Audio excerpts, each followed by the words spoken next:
Salut les petits clous. On va maintenant parler de la scie japonaise. Alors la scie japonaise, moi je la connaissais pas, je l'utilise depuis maintenant 15 jours et j'en suis ravi. Je vais vous expliquer pourquoi. Alors d'abord l'utilisation, elle est donc la Worldcraft est donc livrée avec 2 protections de denture, donc ça évite que votre lame prenne des chocs et tout simplement aussi c'est une sécurité pour vous puisque ça coupe très bien. Donc moi je vous conseille de ne pas les perdre, bien de les mettre de côté et de les replacer à chaque fin d'utilisation. Ça pour moi c'est primordial. Alors on a aussi la possibilité avec la petite molette qui est ici de démonter la lame et de ranger tout ça, voilà, proprement. On peut mettre dans une petite boîte si on veut pas que ça prenne de place dans la caisse à outils, n'hésitez pas, c'est fait pour. Et donc si vous voulez un jour changer la lame, vous changerez la lame mais vous ne changerez pas votre manche. Et ça c'est sympa aussi, c'est une petite économie. Donc pour la replacer c'est simple, hein.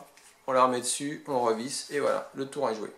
Donc en ce qui concerne ses propriétés, c'est simple. En fait, les dentures d'une scie japonaise sont orientées vers le manche. Et ça change tout. Puisqu'en fait, quand on va faire une découpe, on va tirer sur notre manche. Et c'est à ce moment-là qu'on va faire la découpe. Et donc, quand on tire, on exerce, en fait, on exerce une pression sur la lame, on tire la lame, et donc de ce fait, elle ne se déforme pas. Si je pousse, j'ai tendance à déformer ma lame, mais si je maintiens et que je tire, effectivement, elle ne se déforme pas. Donc, c'est vraiment les propriétés principales de cette lame. On va tester cette scie japonaise sur du PVC, parce que je coupe également du PVC, sur une goulotte d'électricien. On va tester ça également forcément sur du bois, et on va tester aussi pour une découpe de plainte, avec la boîte à onglets de la même marque, puisqu'en fait cet outil, je pense, a été aussi prévu pour pouvoir être utilisé avec cette boîte d'onglets, puisque en fait, à la base, il n'y avait pas vraiment d'outils, en tout cas de mon point de vue, il n'y avait pas vraiment d'outils adaptés à la boîte d'onglets, et maintenant, c'est un problème réglé. Voilà, allez, on fait un petit test. Donc nous voici prêts pour tester la scie japonaise. Donc tout simplement, comme je vous ai dit tout à l'heure, hein, on fait notre découpe, du moins en exerçant un mouvement vers l'arrière, c'est-à-dire qu'on tire vers nous pour faire notre découpe. Hein. C'est pas en poussant qu'on coupe, c'est bien en tirant. Donc voilà, on fait notre coupe.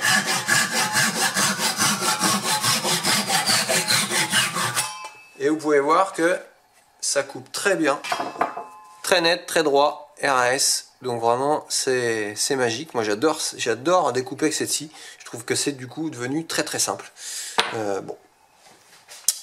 On va faire un deuxième essai, on va même faire une découpe inclinée, vous allez voir, c'est pas plus compliqué que ça.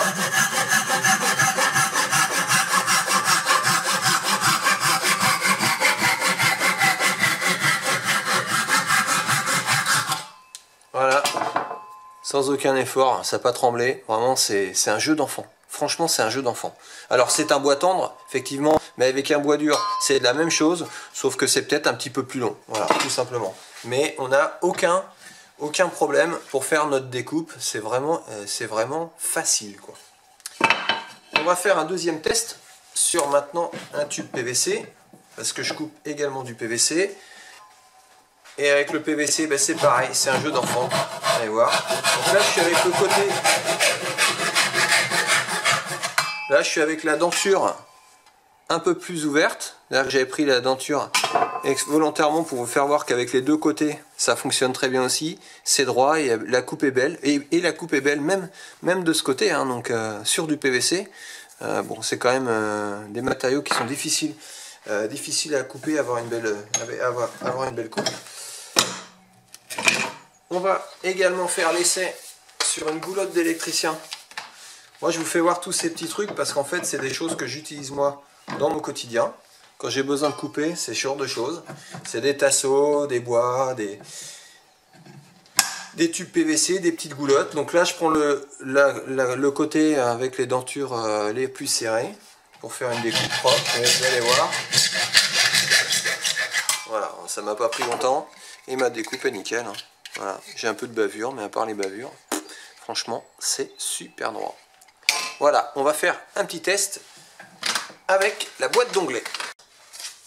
2 petites chutes de plainte. comme je vous disais tout à l'heure, j'avais préalablement trouvé qu'on n'avait pas vraiment de scie adaptée pour faire ce genre de choses, puisque si on regarde bien, ma scie à dos, voilà, elle rentre, mais elle va pas plus loin. Donc c'est vraiment pas adapté pour une scie à dos. Donc du coup, la boîte à onglets de la même marque, eh bien, elle est adaptée à leur scie. Et vous allez voir, le boulot est vraiment très très simple. Voilà.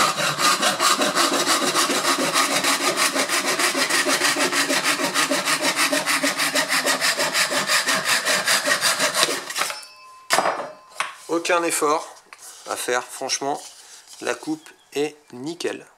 Voilà. Donc je vais faire l'autre côté.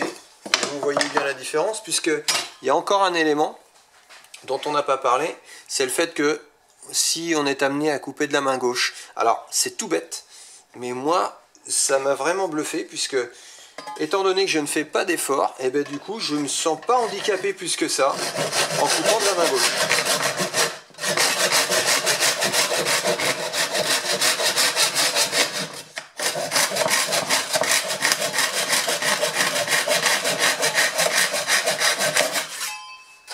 Voilà, et de la main gauche, franchement, alors là, non, c'était l'autre côté, voilà, plutôt, et voilà, on a une belle coupe d'onglet, rien à dire, je ne sais pas si vous voyez, la coupe d'onglet, nickel, franchement, donc,